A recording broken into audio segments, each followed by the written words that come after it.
Why did you just get so loud? I don't Me? know. Did I get closer to it? No, you were at a normal volume, and No, you just peaked. Am I fine now? I'm peeking. Yeah. Freaking hairballs. You are listening to the Alpha BassCast with Jake Boomer, Brian Smith, and Bo Fletcher. We have a cool guest today. I got a good story because I actually got to hang out with him when I wasn't supposed to. A couple of years ago, 4 or 5 years ago, we were going to throw our Limit Out Marine Big Bass tournament, and Billy was invited by my boss, Russ Baker. And Baker called. It was a 120 boat tournament, and he's got all these plans. And he calls me and he goes, "I got COVID." I was like, yeah. He goes, "I need you to run my tournament." Like, I don't know how to run a tournament. I'm a bass angler. Oof. And on top of that, he's like, and I'm like, fine, I'll How'd figure you it out. complain it yourself? First thing I did was I called Chris Ferry, the general manager at Limit Out, and I said, "Are you helping me run this tournament?" He goes, "I don't want to." I said, "Get in the truck." And about 10 minutes after that, I'm like, all right, I can do this. And I'm starting to put things together. And because it's a big bass tournament, we do live release, but we just use a bass boat. So I had to go find a bass boat because my boat was we were doing the MPFL at the time. So it was on the East Coast. And Russ calls back and goes, "Oh, and you got to get Greg Wood from Phoenix and Billy Egan from the airport in 20 minutes. Like, I had to swing around and pick them both up. And they're waiting for Baker. They think Baker's going to show up. So they're like, "Who's this guy?" And I'm like, "Welcome to Limit Out Marine's Big Bass." Anyways, it was pretty. So that's how I met. That's the first time I got to ever spend any time with Billy Egan. And dude is funny. So segue into who we're having, I guess. He is a tournament organizer, and you didn't have one. Did you just put him to work? That would have been extremely disrespectful. No, he was kind of on vacation, doing a little scout trip. I think he fished it with Jeremy Mann. Did he? Nice. Yeah. No. Did you ask him how poorly you ran it? I think we should ask him how poorly ran that event was because you were in charge. Well, I would divert most of my shortfalls and say that, well, Chris Ferry was there too. I mean, I started by DQing like 3 guys. Like, you're DQ'd for fun. Just for that. You looked at me wrong. You're out of here. Dude, I was the. Did you give him the old umpire? You're out. I was the life jacket Nazi. If you didn't have it on, well, I just been parking my boat, dude, and you're DQ'd. And then I DQ'd a couple of my buddies just because, I don't know, I made up a rule. I let them all back in before blast off. Russ regretted that day for the rest of his life. Oh, yeah. A third of the field was DQ'd thanks to you. Billy Egan. Well, we got Billy here with us. Busy man right now. How are you guys? We're that is an understatement. Yeah. I'm glad that our timing is so poor that we finally got you on, like, probably in the busiest 2 weeks of your year. Well, let's say 5 weeks. I leave tomorrow for a trout tournament, then I leave Tuesday for the U.S. Open, then I leave for lacrosse right after the U.S. Open, then I leave for Cabo right after that. Well, I hope Cabo is for fun. Yeah, Cabo's for fun. It's the largest tuna tournament in the world, so I'm still tournament directing. Whoa. Well, that solidifies a couple things. It's a $1.5 to $1.7 million payout, but the entry fees are anywhere from $1,000 to $55,000. Jeez. How do you manage that payout? We have very nice spreadsheets. It's all based on entry plus options. So you can $1,000 will get you in with just the basic top 3 payouts, but you can go to the $1,000, $2,000, $3,000, $5,000, $10,000, $15,000, $20,000 option pools to build your entry fee so that if you catch the biggest tuna, you win everything across the board. Wow. Feels kind of like we're in the wrong sport. Yeah. Yeah, but the cost about 50 times more. And they run with crews, don't they? Oh, yes. Well, you can fish that tournament out of anything as small as a 20 to 25-foot center console or as big as a 100-foot Viking yacht. Wow. So you can put, we allow up to 6 anglers on that tournament, depending on the boat size, and up to 2 crew, 1 captain, and a photographer. Wow. It's crazy. How'd you get into that? Yeah, like how did you Western get Outdoor into News has been running the California jackpot for, I think, 28 years now. And so Pat McDonald, the previous editor for Western Outdoor News, used to run that. He left about 5 years ago, so I've been running it ever since. I inherited it, fortunately. Kind of like I inherited the Cedros Mexico trips as well. How many tournaments do you put on a year? 5 bass tournaments, 2 trout tournaments, striped bass tournament, Cabo Tuna jackpot, 2 Cedros trips, plus the Bassmaster Classic, and now the Bass Nation Championship. You're running the So Bass those are- Nation Championship? No, just ones that I'm attend. Those 2 I just attend. So it's just another part of the travel schedule. Right. Man. I got a real serious question. What group is the bigger pain in the ass? The offshore guys or the bass guys? Not the offshore guys. I mean, we all knew the answer. That was the most diplomatic answer I've ever heard. Like, well, Who here is surprised? Nobody. Let me just tell you how many times I've said a 4-letter, expression, the text messages I get that ask me, where are the hotel discounts? What time's registration? When can we get back on the water? Who can I take fishing with me? Those things that websites all have all that information on. Mm-hmm. it's funny. It's like bass fishermen don't know how to read. No, they don't want We to. don't. They don't want to. That's what it is. They want That's true. They want. I know who to call to get the answer, so I'm going to call them. Why should I spend any time looking for something that's right there? Yeah. My favorite is when I get texts from guys like, what license do I need for the Columbia River? It's like, really? Like, all right. Oh, someday I'll write a book, and it'll just be every page will be a stupid. Yeah. That'll be I a would very buy it. full book. Yeah. And you'd be in it, Brian. I'd be in it Probably for at the sure. top of it. You'd be No in it. doubt. That was like What's last the latest year when I I can won. sign up for the U.S. Open? That's like last year when I won the boat, and I text Bill, or he called me. He's like, "What are you doing with the boat?" I'm like, "I have no idea. I have no idea what I'm doing with the boat." Well, you need Like to how to pick get it it up home? soon. Yeah. Well, you need to pick it up soon. Oh boy, here we go.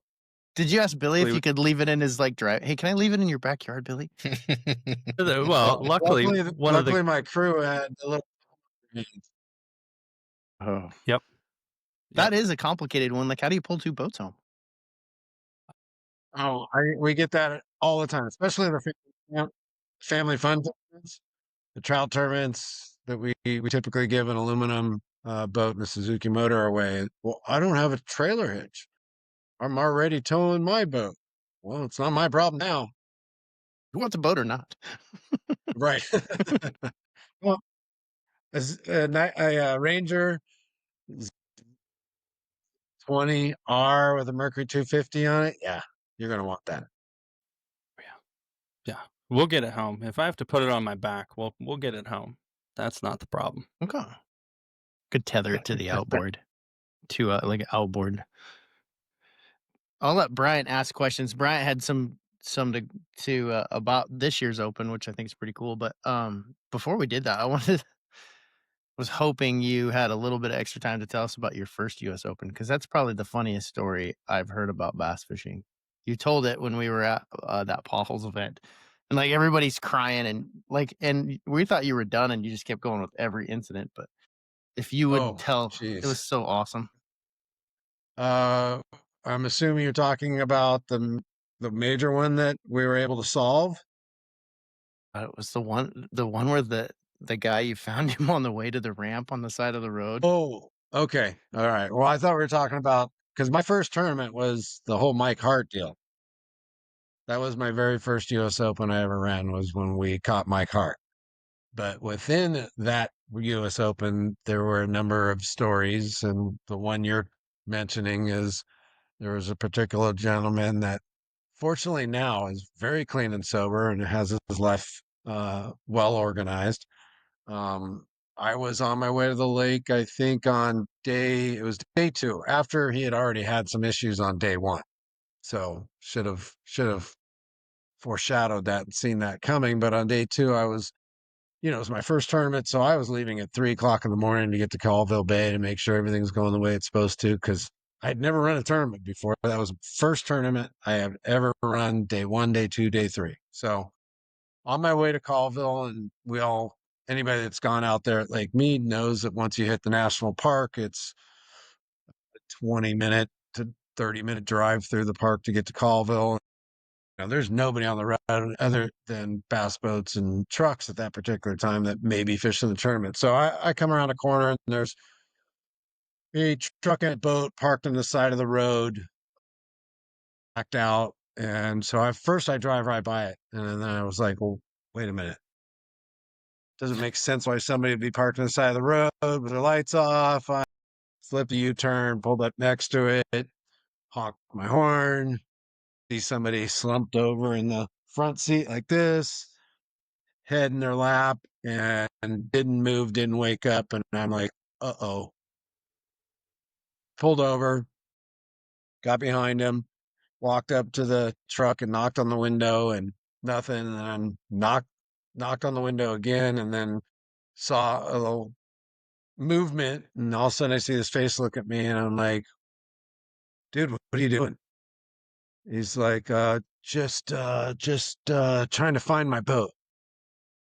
And I'm like, you mean that one that's attached to the trailer No hitch behind you? way. He's like, oh, yeah. And I looked at him straight in the eyes and I said, turn this thing around, head home, do not come back, and I hope you make it safe. You're done. Was he the And guy? oh, Wasn't he the guy that his boat caught on fire the day before, or was it? yes, same guy. Oh my God. That was the day 1 incident. And a lot of people that fish pond bass are going to know who this is. And we talk about it sometimes when we run into each other. It's a part of his past he isn't proud of. But yeah, no, he showed up. He showed up an hour and a half late to the day 1 launch. Left. I think it was, I can't remember his name right now, that 14-year-old that was 6'3", came from Texas. No, sorry, it was a big military guy, very muscular military guy that he left on the dock that day. And he showed up because I got him on the phone. I'm like, where are you? Oh, I'm almost there. I'm almost there. And almost there meant an hour and a half later, he actually got there. He got out of his truck, stripped down, bare naked, changed a pair of shorts right there on the ramp in front of us all. I asked him if I could help him back in his boat.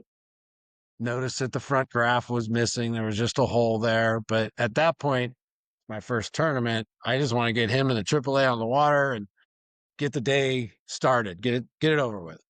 So we back him in, starts the motor up, and as soon as he starts the motor up, smoke starts billowing out of the front hole where the unit's supposed to be. So we put him back on the trailer, we extinguish that, we find out it's a crossed wire or something.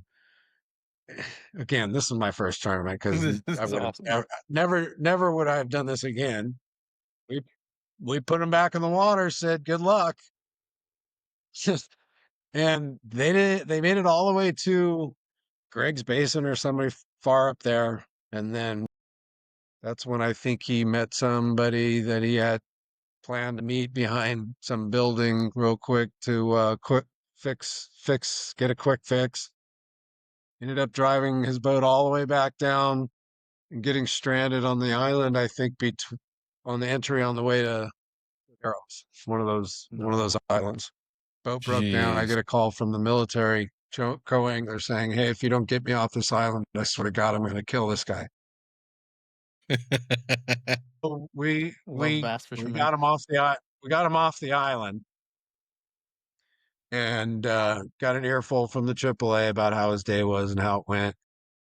That was the same person I found on the side of the road the next morning and asked him to go home. He never made it out of the park. He got popped before he got out of the park and learned a good lesson. But again, he's got all his P's and Q's in order and is doing really well now. So, seen some interesting stuff.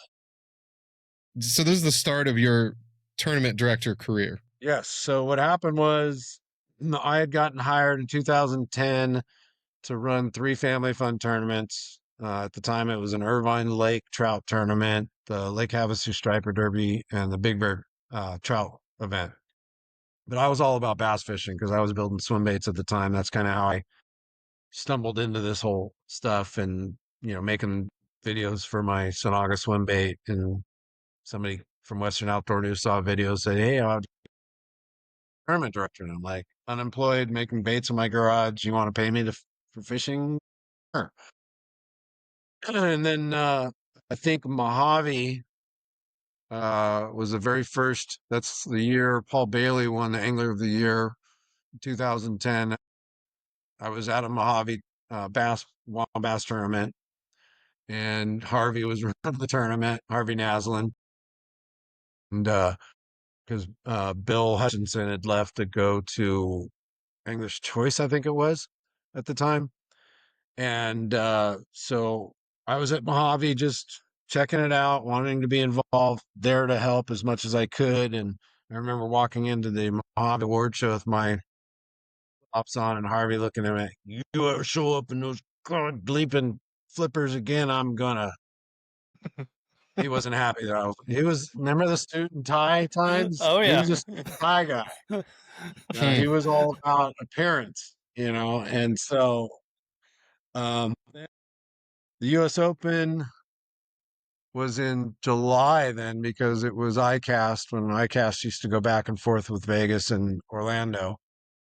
And Harvey put on they called it the Tribute to the Legends, which Johnny Morris, Daryl Lawrence, Ray Scott, and a whole bunch of guys were honored. We did a big dinner night and sold tickets to it. And it was amazing because, I saw all of my heroes, Hank Parker and, all of them got to shake Johnny Morris's hand and, Ray Scott and people I'd just seen in magazines and stuff, was meeting them and having a good time. And that event was the Friday before the Monday start of the tournament. Excuse me. And Harvey hadn't told anybody that he was suffering from brain cancer. And that whole Friday evening event sucked every ounce of energy he had out of him. And he looked at me and he goes, "Hey, Bill, I've got a pretty serious condition and I don't have the energy to run the US Open. The US Open's all yours." And I'm like, "What?" He's like, "Yeah, I need you to run the US Open. You got this." I'm like, "Harvey, I've never run a tournament in my life. I've been to one." He's like, "Just go be you and remember this."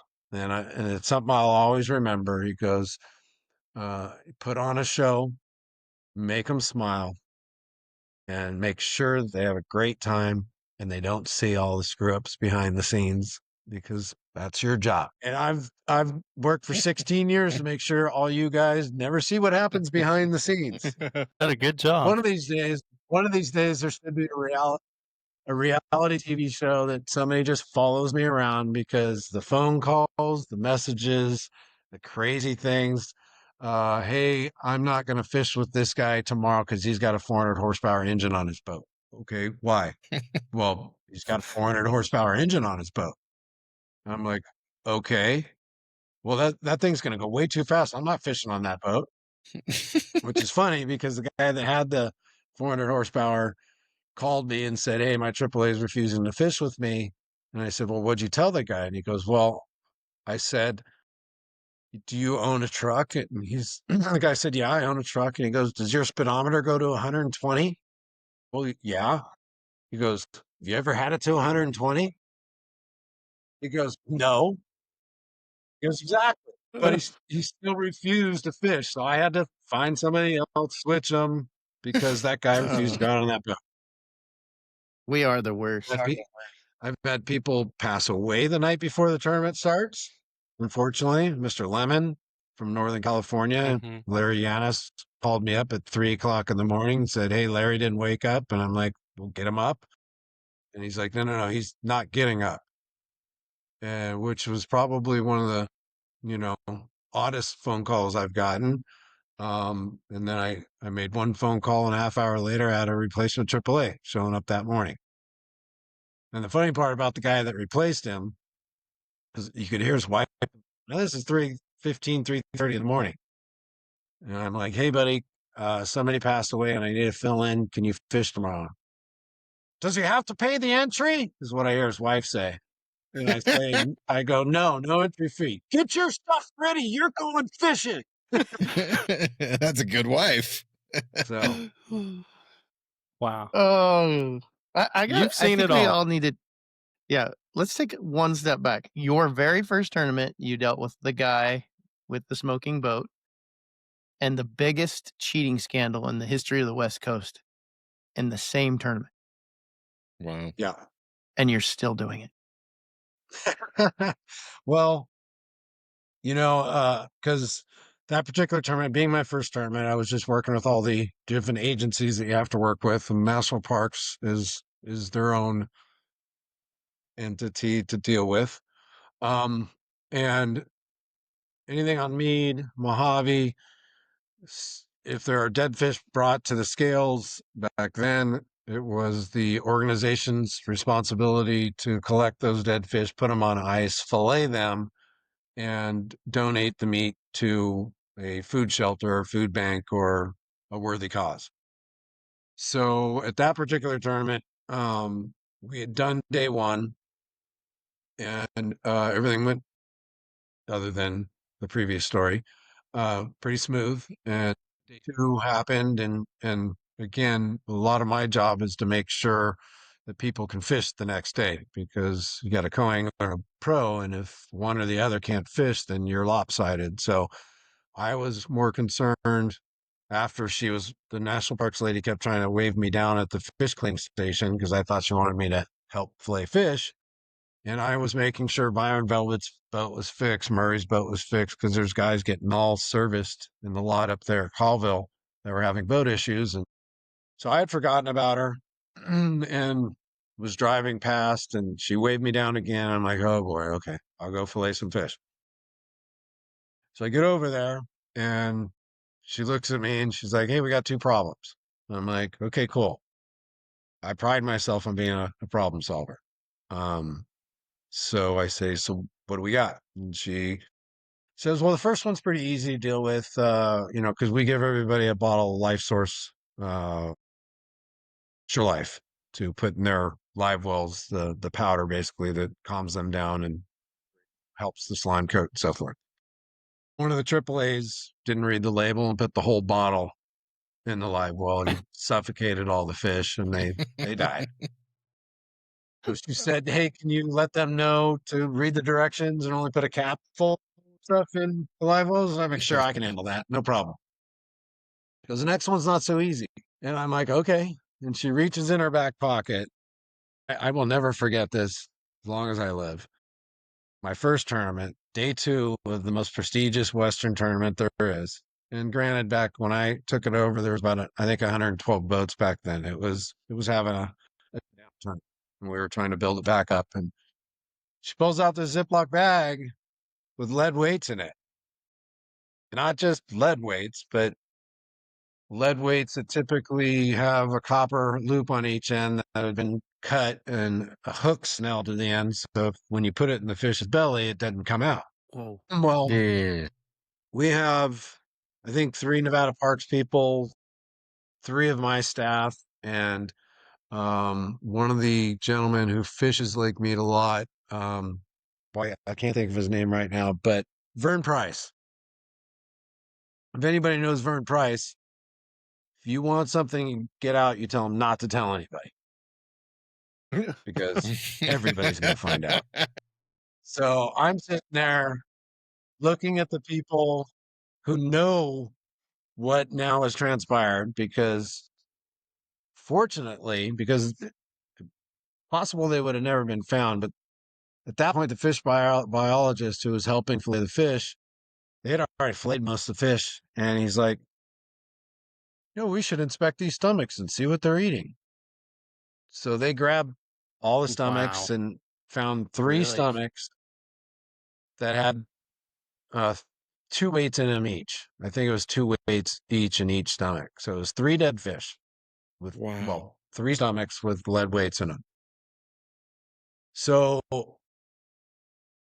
I just immediately, I looked at everybody there at that fish cleaning station, and I looked at them and I said, look, I said, this will not be brushed under the rug, but there is no way I will be able to possibly catch somebody if anybody amongst this group says a word about these weights until this tournament is concluded. Because we got one more day to go, and whoever this is thinks they've gotten away with it at this point. And if it gets out that we found lead weights, we'll never know who did it. And, so luckily it takes 45 minutes to get from Caldwell Bay to any hotel. I had 45 minutes to drive and think. And this is back when we were only using paper weigh cards. We didn't have laptops. We didn't have tournament systems. None of that was run up. None of these weather apps, any of this stuff, So I went and found the girls right away, and they went manually through every one of the weigh cards to determine who had turned in 3 dead fish that day, because more than likely those fish were dead prior to them getting weighed. So we're looking for anybody that turned in fish. I even had them pull 2 dead fish in case one happened to be alive still or whatever. And there was only 3 guys in the list that turned in 3 dead fish. One was, oh gosh, I can't think. Mark Menendez. The fish is the elites. Another was a gentleman's name I'd never heard of. Again, I'm new to this, but the other one was Mike Hartz. And I'm like, wow, that guy hasn't lost in 7 years in LA. Well, wouldn't it be interesting if it was him? So Interesting is not the word I would use, but yeah. Well, so basically we folded the corner of those 3 people's weigh cards. And I told my staff, when those cards are the next people, we're going to overly inspect their fish in the bump tank. And so Mark Menendez came by and fish were fine. The next guy came by, fish were fine. Last one to come across was Mike Hart. Now, meanwhile, we're halfway through the weigh-ins for a 100-boat field, basically. Mike Hart comes on. He's the last potential person that this could be. I'm talking to him on the microphone like nothing's happened, like we know nothing. Meanwhile, I'd asked Parks to have the police ready and officials just off site so that we could give him a signal when this guy came up and if we caught him. So I'm talking to Mike on the microphone. He's telling me how his good day was and that he's stoked to probably get a top 10 or top 15. Didn't know where he'd end up. He's getting a check. And so I look at John Cassidy, who was my bump master at the time because I inherited Harvey's crew. And he looks at me from the bump tank and he gives me a nod. So I'm on the microphone and I walk over to the bump tank and I put my hand in the bump tank and I just grabbed the first fish I could, squeezed the belly and felt something hard in it. And so I walked back over to Mike and I said, well, good job. Everything, you put yourself in great position. We've got more people to weigh. Thanks, Mike. And, because there's people in the audience and we weren't doing live broadcasts at that time. I think it took another 2 years before we started that. And, so I pull the mic away and I go to Mike, hey, there's some people on the side of the stage that want to talk to you. And his face just goes white. Because up until that point, he thought he'd gotten away with it. So he gets off stage and the National Parks lady, she was a very nice lady to work with, very enthusiastic.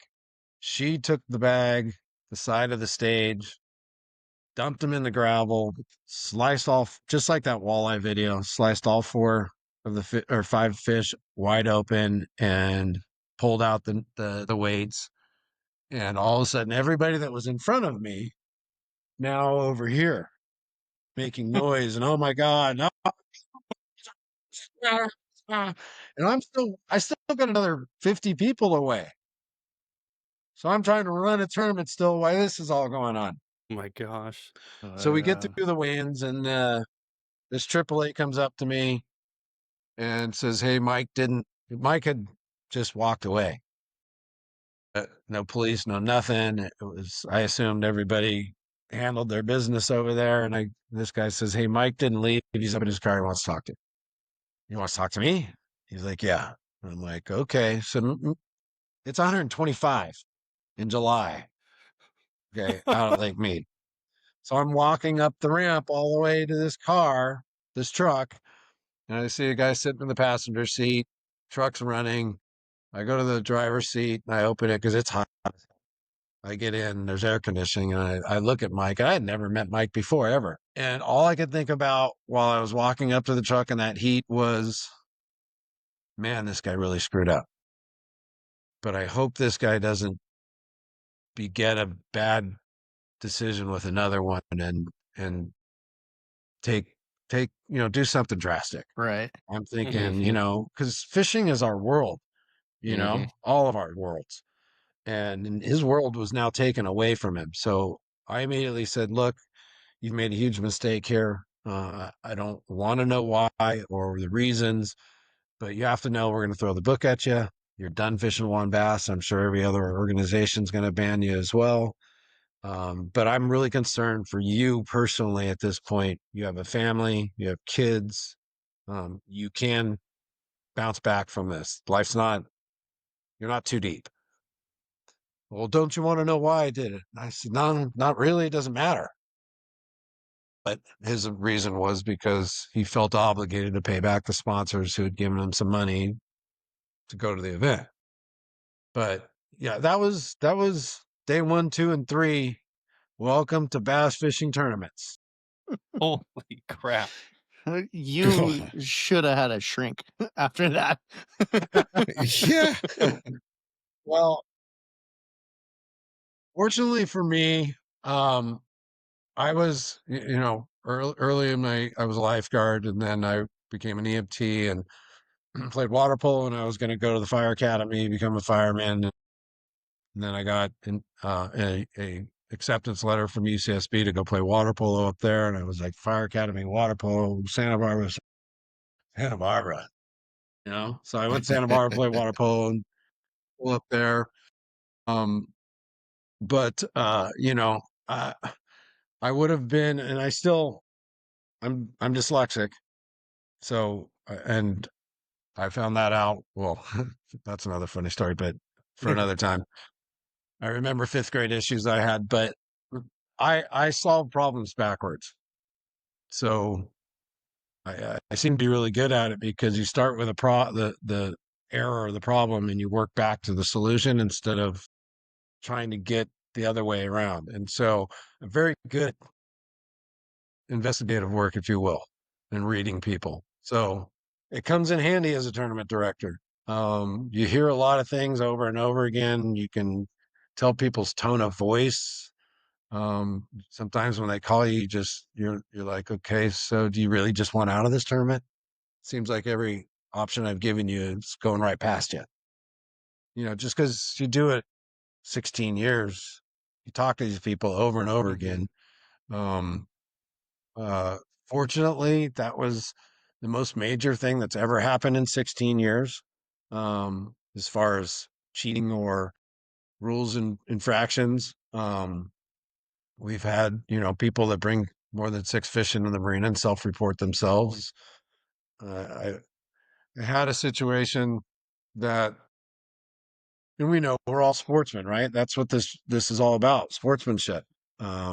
Making proper decisions when you're out in the water, not only for safety, but for, tournament rules and for everything in life, right? You should balance reasoning for everything. And you know how we all have the rule, you can't call a dead fish. And we say a dead fish is, well, if it's moving its fin, it's not dead. right? Okay. Sounds plausible, logical, but do we know that fish is gonna die? Most likely, Mm. right? Mm-hmm. So then it becomes the ethical decision. Yeah, well, it was moving a fin, or I saw it move its gills, so I legally I can throw it back, knowing that fish is going to die. So instead of letting it go when you should have, because you saw it had problems or was, had a fighting chance to survive, but you tried to keep it the rest of the day and it didn't, that's where the sportsmanship comes in. And we had a guy that tossed one that his co-angler said, there's no way that thing was alive. Oh, I saw the fin move. So we got into the discussions like I'm with you guys is, okay, did you think that fish was really going to make it when you threw it out? Well, that's not what the rules say. I understand what the rules say, but ethically, as a sportsman, did you know that fish would die? Well, yeah. Okay. Then that wasn't the right decision, was it? No, it wasn't. Okay. Well, and I'm going to give you a little bit of a penalty for today, or I'm going to take your weight away from today. Let's have a learning experience from that and move on. Yeah. And I tell that story because I know there's a lot of people who find themselves in that same situation. Mm-hmm. All the time. Yeah, It that happens. it's also if it's the right thing, it's probably the hardest thing. You know what I mean? You can Of course. use the rule to have your little bit of gray, but if you're playing the gray, I generally find that the right thing to do is the worst, the one thing you don't want to do. And you get to the point, especially in our sport, you better do the right thing. Because Right. you could get caught in what you're just talking about. And this group of anglers in this day and age with social media, they'll fry you. You're Mike Hart all over again for throwing a dead fish. You know what I mean? Yeah, totally agree. I agree. And the funny thing, Billy, like you bring that up, but how in the heck would you write the rule for that correctly? Intent, it's going to die. You know what I mean? That'd be really hard to do. Such a judgment call, I guess. Well, it is very hard to do because sometimes for some people, the right thing to do is harder to do because all the time, money, investment into what you guys put yourself through to put yourself in the position where maybe the more spiritual person, a more connected person that has whatever religious beliefs they might have would say, alternatively, well, if I do the right thing by letting this fish try to survive, my karma will hopefully reward me for doing the right thing. That's how I see things. Mm-hmm. But a lot of people don't see it that way. Yeah, especially in competition. Like even after my tournament last weekend, what's the worst thing in the world in a tournament? Not having a limit. The last thing you want to do is chuck your limit, right? Right. Well, there's another good story if you want to hear that one. I do. These are great stories. I'm Yeah, enjoying these. Bryant might have been at this tournament. It was a Clear Lake tournament. Do you guys know Brett Lieber? Oh, yeah. One of the nicest guys in bass fishing. 100%. So Uncle Brett, Mr. Kuyu. So we're at Clear Lake, and part of this sport is bringing in new, especially on the co-angler side, at least in our events for sure, because of the shared weight format. Bring in new blood. Convince them that, hey, you're never going to get a guide trip with one guy, let alone three guys, for what you can get the experience learning in a tournament. So we had a military kid. He was probably 23, maybe, I'm guessing. He reached out to us, wanted to sign up for a tournament. He signed up for Clear Lake. I always wanted to fish a tournament. I answered a lot of phone calls and a lot of questions for the guy prior to the tournament. He was a newbie and he was nervous because it was his first time. So he gets paired with Brett Lieber. Perfect person to get paired with, right? Brett and he go fishing, and Brett drops him off at the tee dock that we use at Lakeport. The boat's parked on the tee dock. Brett drops him off on the corner on the the right side of the release boat, so he has to go past it to get to the bridge to go to the weigh-ins. So he drops the kid on the bag of fish off, and the kid's excited. He gets off. He starts walking down the dock, and the release boat guy goes, "Oh, here, I'll take those." Oh, no. And the kid goes, "Okay, cool." Gives him the bag, and the guy dumps the fish in the release boat. So I'm on stage weighing guys that have already come in, and I'm on stage, I'm talking, I'm looking at the camera, and I keep looking to my left. Guy sitting there on my stage like this with just this puppy dog look. And I'm like, commercial break. I go over, I'm like, everything all right? He's like, no. I'm like, everybody okay? He's like, yes. I go, okay, what happened? He goes, was fishing with Brett. Brett told me to go weigh the fish. I walked by the release boat. The guy grabbed the fish and dumped them in the release boat. And I'm like, no, it didn't. He goes, yeah. I go, oh my God, Oh my that's gosh. never happened before. And he's like, well, what am I going to do? I'm like, wait, who'd you fish with? And he goes, Brett Lieber. I'm like, okay, cool. Brett's not going to kill you. He's going to be pissed. Run. Just He's run. not going to kill you. Brett's a really nice guy. So Oh I my go, God. be honest with him. Just tell him what happened. He'll probably say a few words, and you'll feel so bad, but he'll get over it in a few minutes. Mistakes happen. So I go back to stage and I'm weighing people and I'm doing my thing. And all of a sudden, because it's right there at 5th Street. So guys are Mhm. using the launch ramp to get their boats.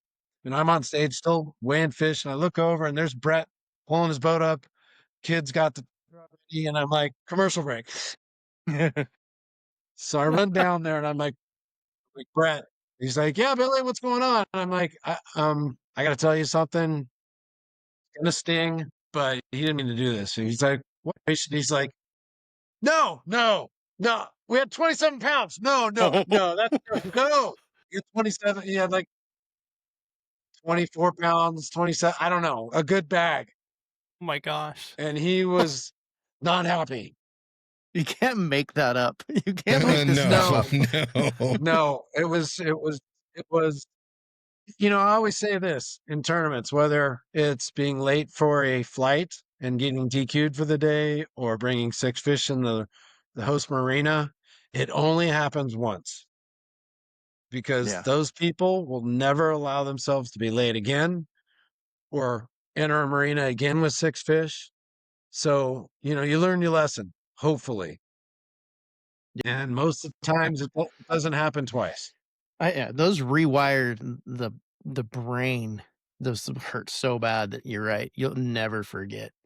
Except for Well, 6 fish. I've done the 6 fish thing too. Like Paul Mix yeah. had 6 fish 5 times or 4 times, right? But maybe it doesn't hurt enough. Dylan Denny, who just won the tournament, I've heard the name. He had fished as a AAA years ago, but as a pro, it was very new, and he was doing really well, and he ended up winning the tournament. So we're at the award show, and I'm like, congratulations, Dylan Denny, for taking down the Rangers E518 and the 150 boat and all the prizes, all the money. Congratulations. Tell us a funny story. And he goes, well, I'll tell you a funny story. Jason in the check-in boat kept giving me grief for being 20 minutes early day 1 and 30 minutes early day 2. What are you coming in so early for? You're not doing for another half hour.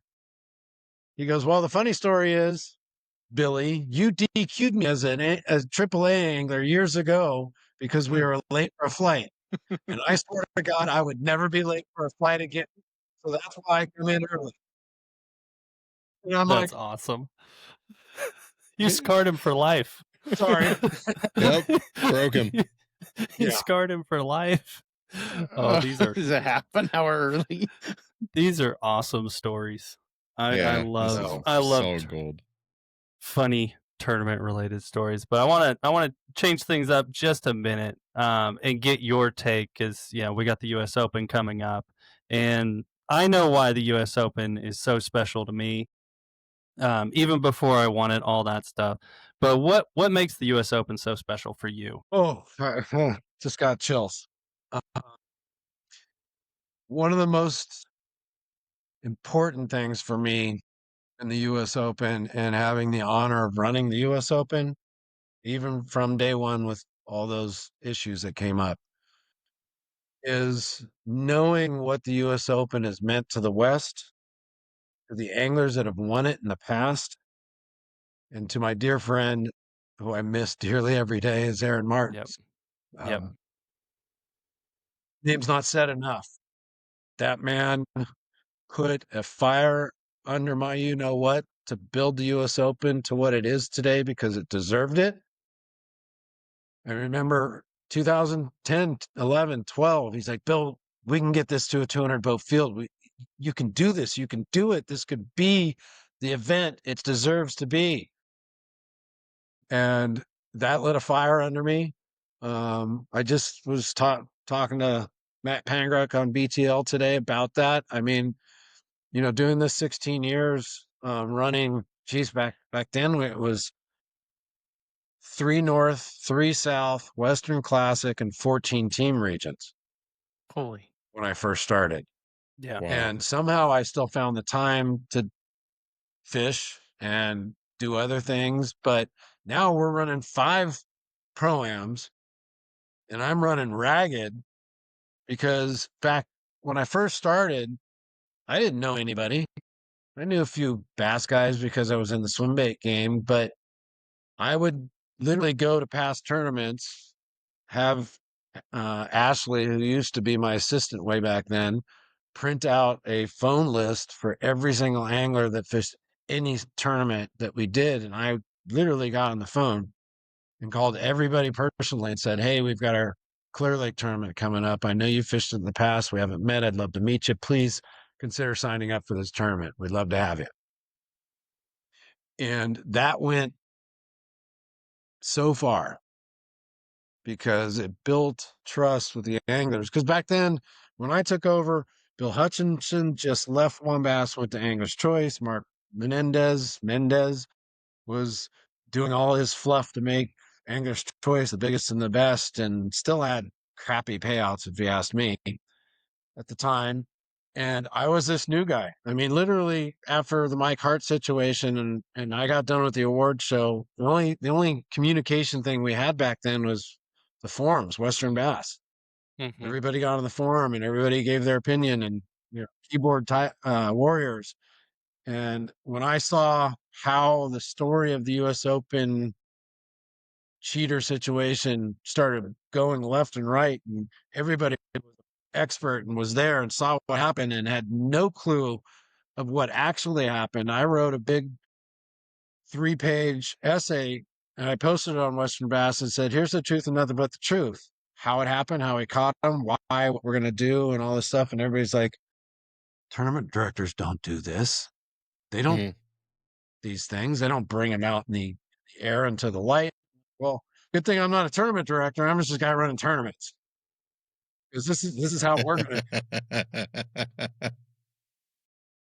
And I went from nobody knew who I was to the nation of bass fishing knew who I was. I had news channels calling me. I had gotten home from the U.S. Open and I was in Albertsons buying groceries for my then wife and 2 kids. And I'm in the cash register and I feel this lady on me. And I keep looking at her. She's staring at me and staring at her phone, staring at me, I'm fine. Like, can I help you? She goes, you're on Yahoo for catching my cart. And I'm like, oh my God. But the US Open means everything out west. And so, those are the reasons, all those names, including yours, Brian, on that perpetual trophy that I keep in my house. Yeah. I get to keep that. I get to see it every single day. It reminds me of Aaron. It reminds me of the US Open because that is Aaron's 2011 trophy on the top of it. It is his memorial, a perpetual trophy that every year, whoever wins that gets their name up there with all the other past winners. And we all know those names: Rick Clunn, Byron Velvig, John Murray, all of them, the best. Fat Donahoe, Dobbins, Bryant, Kyle Grover, all of them that have won it are legends, and true heroes to the West. Yeah. It's awesome. That's so amazing. cool.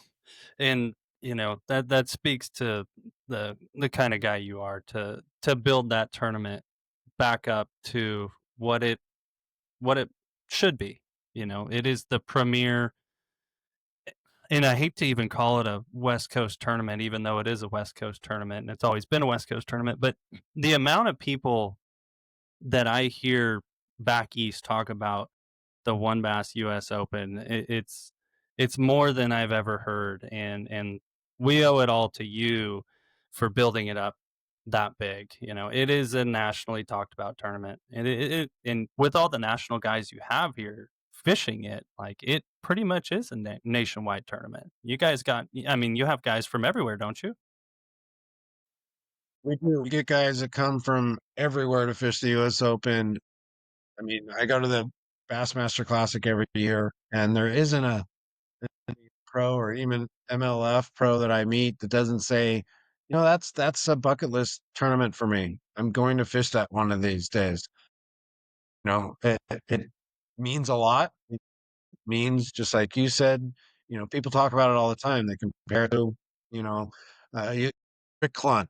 We all know what kind of a legend he is, and his famous saying is, you can't call yourself a true champion unless you have a U.S. Open belt underneath your resume. Yeah. He just fished Mead last He week just with fished. you guys. Yeah, he fished Mead. Him and Murray were at Lake Mead. He loves Yeah. Mead. Mead's cool. I Me hope too. that I don't, you don't have to go into the details. I know that you struggle to keep us there, keep the guys, fishing tournaments there, but that has a lot of history too. It's like tied to the US Open. I hope someday, I know it's got so many more bigger issues, but I've gotten to fish. Yeah, I fished one of your events there. I think 5 years ago, 6 years ago. It's just the mystique to that that place. was at the highest point of the water back then, Yeah. and it basically. What's up, Adam? Adam Cargo, famous saltwater captain, right there. It's happening, guys. Hey, Adam. He just got done fishing the Bad Company War Heroes on the Water just now. So big deal out in the saltwater here locally. But gosh, what were we saying? Mead, the recovery of Mead. Oh yeah, I mean, Lake Mead right now it's supposed to be 10 feet lower than it is currently, and there was only 2 lanes and only really 1 lane that people wanted to use at Colville. So for 100 boats, it was doable because a good number of them came from Hemingway, which is their major construction now as well. But the major problem, besides the water, because that's the biggest problem, was Boulder Station, Sunset Station no longer allow boat charging on their roofs. It's now employee parking. They don't want to work with the tournament. Head City, originally last year, they were rolling out the red carpet, and then this year, 2 days before the tournament, they're like, "Oh, we didn't get enough reservations. No electrical for you guys." Oh, And which is always a constant battle, because we work with all these host hotels to give us discount codes to put on the website, to advertise to the anglers, to put in a location in the details page so that people use those so that we can get credit for those reservations. But as a group, if you can find a reservation for $10 cheaper online, you're going to use that instead of the link. And then I no longer have any accountability of who is staying at those hotels. And I can't say, well, look, there's 30 boats in your parking lot. Well, we only have 5 reservations. mm-hmm. Oh, that sucks. That's rough. Because, and I say it, Bryant, you hear me? Over the years, here's our host hotels, here's our links. I text it to everybody. I say, here's the details page. Please go to this for information. And it falls on deaf ears a lot. Yeah. And that's what we need to do better as anglers is, we support tournament organizations by showing up, but there's other ways that we can support them even more by, using the sponsors. Yeah, you got Bridgeford. I buy Bridgeford meats because of the One Bass and BAM now. Like that's my snack of choice. So we gotta, as a group, support everybody, and that includes the tournament organization sponsors as well. I think that goes a long way, and that helps you guys raise money, and yeah, I mean, it's just a win-win for everybody. If you guys are out there thinking it like, hey, where am I going to stay? You know, that's why Billy does it. It helps everybody. It helps the anglers in a roundabout way as well when you support the sponsors of any organization. You kind of have to. I think what Billy, I think the behind the scenes for a lot of guys, they don't think about this. So if you're listening to this podcast, us bass anglers are a pain in the ass. I 100% believe that. But even Mhm. more so, the arguing, you know, like with the hotels, all of a sudden they're not interested, right? Like that kind of stuff. And we don't realize that with, you know, our kind of self-centered actions on where we want to stay and what we want to do by not supporting the work you had to do to get, you know, the cities to accept that. There's so much work in just getting the cities, right? Like keeping them on board. And the anglers can do themselves a tons of favor by just like going to the links. So I didn't, Right. and in all honesty, didn't know that till the last 4 or 5 years. Running tournaments is easy if you didn't have to deal with all the other stuff that happens that nobody as anglers thinks about, like the relationships with the city hotels or casinos, the relationship with the sponsors. You know, we have these contingency programs, and please support this contingency program, because if you support the contingency program, they'll grow. Mhm. These guys will go, oh shoot, it really worked for $300. What if we did $500? Maybe that might get them a little bit, or maybe we throw this in. Maybe that'll work a little bit more. You know, Pittsburgh is the most successful, and it's a model everybody's copying now. So why not? It's the most successful um, sponsorship loop, if you call it a loop, that works 100%, because not only is Bridgeford happy, the retailers are happy because you guys as customers are going in to buy the product. Bridgeford can say, hey, there's 400 guys that went to 6 different retailers around there within 30 days of that tournament and bought something from you. And chances are they probably bought something else. And that's us. So if we could get a little more shelf space for a new product we got, that would be awesome. Oh, you know what? For doing what you did, no problem. Let's make some space for you. It's such a cyclical chain of events Yep. that, and I think you're right, a lot of guys don't think, well, I'm just one guy, it's not going to make that big of a difference. Right. It's the same thing in life with the things we don't agree with. If we don't do something to make a change, then a change will never happen. 100%. I got one more thing before. I know we said we wouldn't take up too much of your time, and We're like at an hour, usual, 3 minutes. We're an hour into it. Are you doing the One Bass Hall of Fame this year? Yes. So we're inducting 2 new Hall of Famers at the expo. Yeah. So basically, yes. So I'm not sure if it'll be completely live streamed like our weigh-ins are, but it will at minimum be live streamed on our Facebook page. Um, we'll do some during the Expo part, and then once we go into the 5 o'clock Hall of Famers, we will go on our Facebook Wombass Facebook page for the Hall of Fame induction, where we're inducting Larry Hopper, a great Western angler that has a lot of history behind him and introducing a lot of different styles of fishing out here. I guess I could say it. I mean, we didn't run the U.S. Open back then, but Larry Hopper, the nicest guy in the world, he's the only U.S. Open champion who never got his money. Holy cow. Yep. Well, Because the person running, I think it was U.S. Bass back then, took all the entry fees to the tables. No way. And didn't bring it back. Look, if you think bass fishing's going down the drain, you just need to talk to Billy about how it was before. What it was like before. wow. Oh, that's crazy. But Larry's a past U.S. Open champion, so he's being inducted in the Hall of Fame this year for everything he's done for the West and for Western anglers. Rich Tauber, which is a past U.S. Open champion as well, one of the early, I think the second U.S. Open, second U.S. Open ever. He won that and won it, I think, twice. And hasn't fished the U.S. Open in a long time, but he'll be out there with his family. And we have one surprise that we didn't publish, that we didn't say anything about, that I'm going to be introducing at the expo, who will be at the expo and has no idea himself, because when everybody finds out who it is, they'll know why, and take a moment to really give this guy some credit. So it's going to be awesome. So the expo is open to everybody. It's at the Edgewater Pavilion. It's called the it's Edge Pavilion at the Edgewater Casino. It's a big white circus tent. Can't miss it. It's 2 to 5 o'clock. All the sponsors will be there. The public is more than welcome to come. Kids, come down and meet your favorite pros. We've put a partial list up on our Facebook and Instagram of the pros. I promised him I wouldn't say a whole lot, but today I've kind of opened up that can of worms and Milliken's fishing. Boy.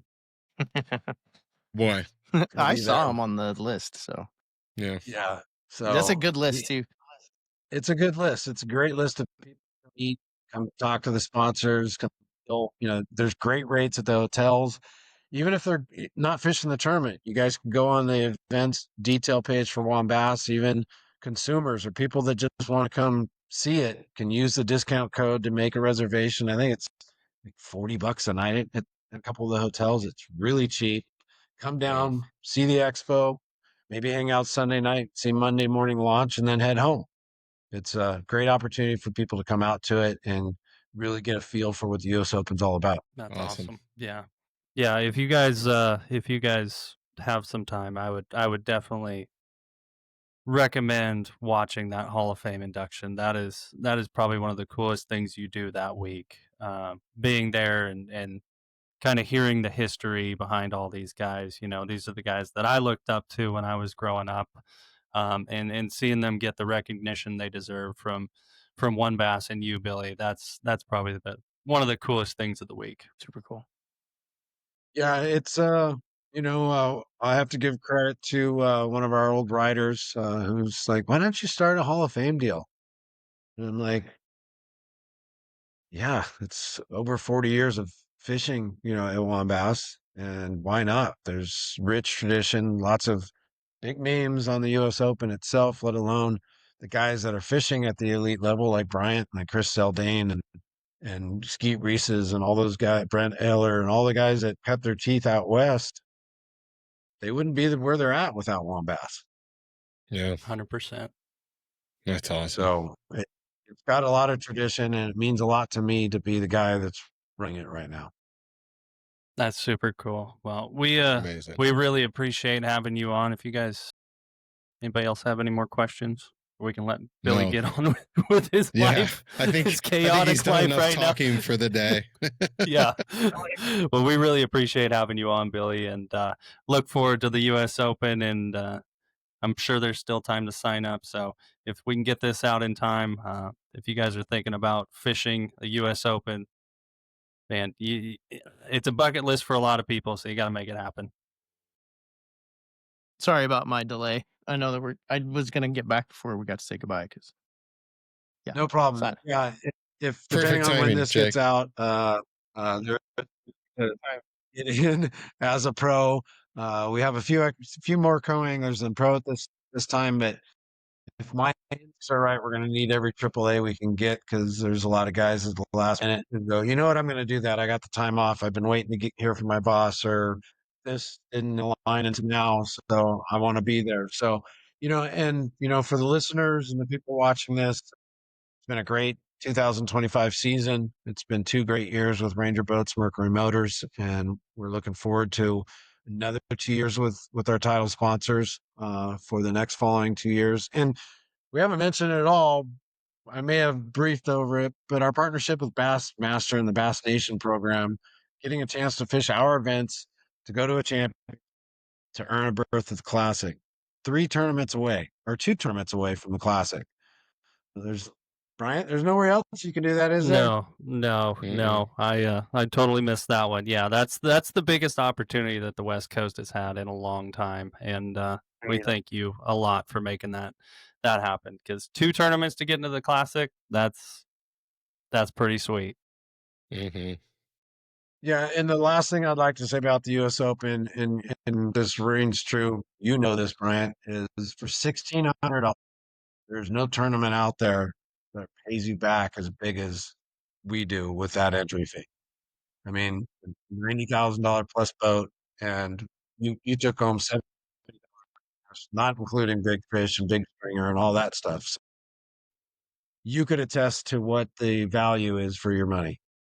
Absolutely. Yeah. You're not going to get any more bang for your buck than the US Open. It is an awesome tournament, and the payout is, I mean, it's a life-changing payout. Like it changed my life. So, really appreciate you putting in all the hard work and keeping this thing going and growing. Because I don't know what I would do if there wasn't a US Open out here on the West Coast. 100%. Well, I appreciate all you guys because you've all fished my events, and I appreciate you guys.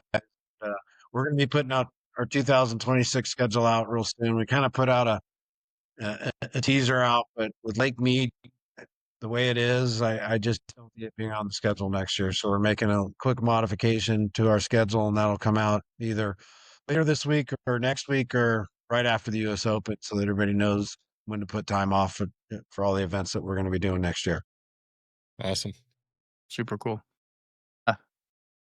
I know those guys were saying thanks, but I wanted to thank you too. I had to go. Hey, I'm old. I got to go to the bathroom. Like most of the time, I hold it so long that I'm like, I may not make it, and then I'm trying to think like, if I don't make it, I still got to tell my wife that I have other redeeming values, because I don't want her to be like, "Did you pee yourself Again?" again? Anyways, no, the couple of days we got to hang out when we were doing the tournament a couple years ago, when we did the intro, these guys were like, well, you don't know how to run a tournament. Then why didn't you have Billy run it when he was there? I'm like, I was like, hey, listen. But anyways, that was 2 awesome days where I got behind the scenes stuff. And when Brian was like, we got to get Billy Egan on, I'm like, yeah. And we got to be careful because we could go for 2 hours. He's got story after story, and they're all good. So anyways, thank you. Of course. Glad to be on the show, and look forward to another adventure down the road with you guys. But Bryant, we'll see you at the U.S. Open. You guys, we'll see you on the airways. And thanks for having me on. Thanks for all the memories, man. Looking forward to more. Absolutely. Thank you, Billy. Thanks so much, Billy. That guy's got some good stories. Dude, he's a good storyteller too. Yeah. Like, Yeah, That doesn't yeah. hurt. His delivery is priceless. do we want to go for 10 minutes and talk about the championship at Almanor that Bryant almost won? Yeah, No? yeah. I mean, we could just sit here for the next 10 minutes and make fun of Bryant. I mean, not only did Make fun Brian of me. almost win it, both of you guys put on a heck of a showing. I got to sit on the couch and watch, and I mean, it was all about the haves and the have-nots.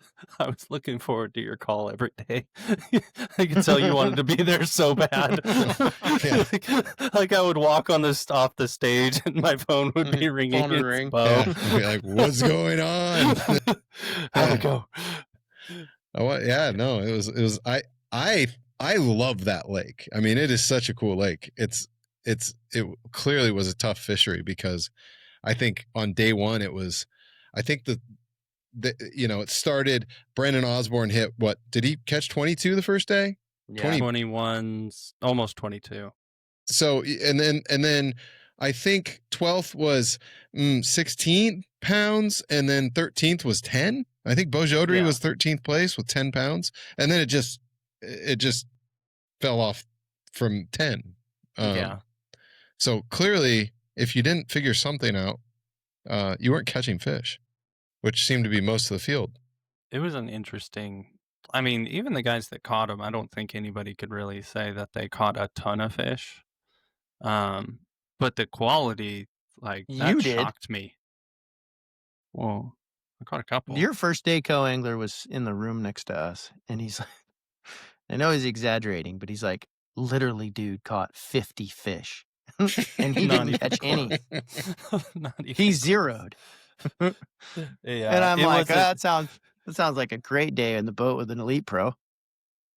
When you were Yeah. throwing him over your shoulder, did you accidentally hit him in the back while he was in the back of the boat? Tried to be very polite. Especially when I threw him back in front of you. Oh wait, no, I chucked him right at you. Oh my God. I don't need this 3 3/4. I wanted to Well, and drive over. for and anybody who strangle you. wasn't looking in detail, Boomer, you sacked up 17 pounds on day one, but I think you were one short. I was. How did So Chad you were do on it? He did you were on the 1, bag. 2, 3, 4, 5. Yeah. Chad Dude, Switzer true story, got you right? so good. So I'm fishing around all these clowns, and my roommate Crony, who's just on a tear this year. Somebody said that he's like the hottest angler on the West Coast, and I kind of think he is. I think he's missed one top 10 the whole season. No, he's been on a He's tearing it up. absolute Yeah, he's from rampage. Kalispell, Montana. So, and his day one, he was doing the same thing. So we're all kind of fishing the same area. I don't have a limit, and Crony's culling. And then I look over, and Bryant has one in his hand that's got to be 330. Doesn't even look. He looks at it like he's mad at having to deal with it and throws it into the lake. And I'm like, I don't have a freaking limit. It's tough, and it's tough. Like people, the weights don't show it, but when there was some hammers in that group, the top 12 on both sides of the pro-ams, just exceptionally good fishermen. And you saw what the weights fell off. You either figured out the deal or there wasn't just, you don't go flip docks and throw a drop shot. There was none of that. But I don't know if anybody, and I'm going to totally out him right now, Chad Schweitzer. He's a So funny awesome. kid from Kelseyville. So he was using the same dock as me and Crone. So we're tied up 3 boats in a row in the dock, right?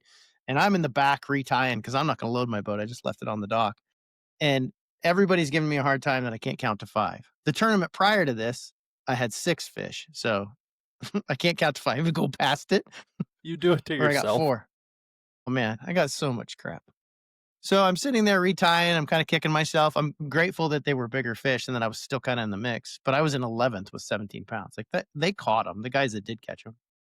And I hear this boat leave the dock and it's backing up towards me in reverse. You know, bass boats don't back up very good, but this thing is in reverse. And I look over, it's Chad Schweitzer, and he goes like this. And puts it in gear and drives back to the trailer. And I was like, we're not that good enough friends, Chad. Oh, that was awesome. Oh, that's good. Good. But, That was an awesome tournament. Great It was- tournament. yeah. Congrats I to was super- Brennan Osborne for sure. Like that, to be that consistent on that place, the way it was fishing, like it was the weights looked great, but it was very easy to have a bad day, and he never had a bad day in 3 days. Logan Huntsey as well. I think he had over 20 pounds each day. Like super, super impressive to be consistent on that place right now. Yeah. Oregon that boy. place, though, I think Kinda got it's outed. maybe in a little. Yeah, it's probably in a little bit of trouble too because there should have been No, more this- 2-pounders. I think. But yeah, no, I think yeah, there's a word maybe out now that there's really big smallmouth in there you can catch in September. Yeah. I will be back. No. That's the funny thing, because everybody, like, you know, just talking to people, you know, everybody always brings up the fact, yeah, I go there in May and June. I go there in May and June. I go there in May and June. Yeah, you maybe we should start going there in September, October, Or always. August, Yeah. year round. It's I'm going to not- be making trips there. It's not going to be a high volume fishery. But the quality is, The quality. is I there. bet you there is time. I mean, you cannot deny it. Looking around with forward facing in that tournament, you saw a ton of fish. Granted, they were really, really hard to catch, but there was a ton of fish in that lake. I'm not convinced they were all bass.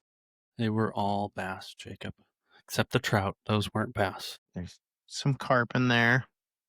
They There's weren't- some other they're- stuff. There were some carp, but there was a lot of bass in there.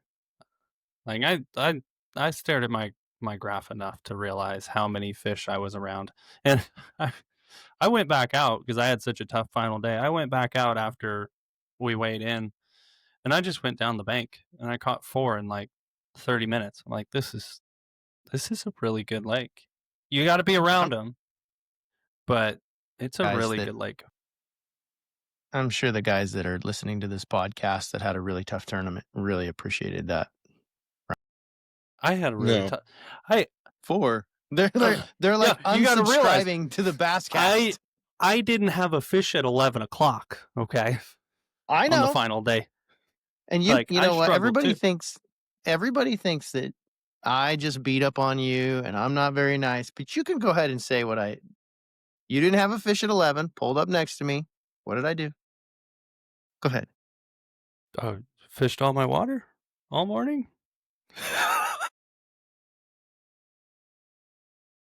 Is that what you were looking for?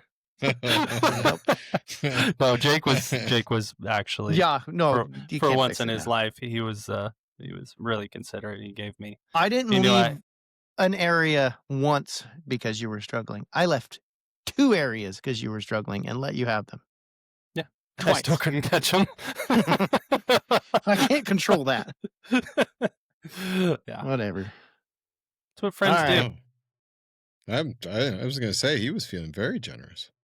You gotta, you know what? I can beat up on him all I want, but you gotta take care of your friends in the sport, especially when we're traveling so much. And I loved the story when Drew Benton and Drew Gill were like pooling their waypoints based on if you get a check, you're gonna need this spot. Like they're working together Cook. to cook. You're right. Sorry, and they were very public about it. Oh yeah. This is the limit spot. If a guy's hurting, he can go here. And they pooled all their energy together to make sure that they were just staying in the check range and keeping in the game. In the game. Mhm. Yep. Yeah, I thought that was cool. Take care of your Me too. homies. That's it. There is a team aspect to this, the individuality of the sport. And 100%. I don't think it's nearly talked about as much as it could be. But also, I think it's something that I think there's a lot of guys out there that miss that part. There's a camaraderie in it. Big time. Yeah. Well, it's support system. It's like Mhm. splitting the cost with hotel rooms with somebody, blah, blah, blah. That could go as far as you want to take it. Like I'd been traveling with Jason Crone and the benefits of splitting the costs are there, but his attitude is contagious. And Mhm. that dude just has no bad days. No. He And doesn't. that actually helped me in that tournament. I didn't weigh 5, but he's like, oh, you know what? And then he was in 3rd, I think, after day 1. And then Yeah. only caught 1 fish the second day.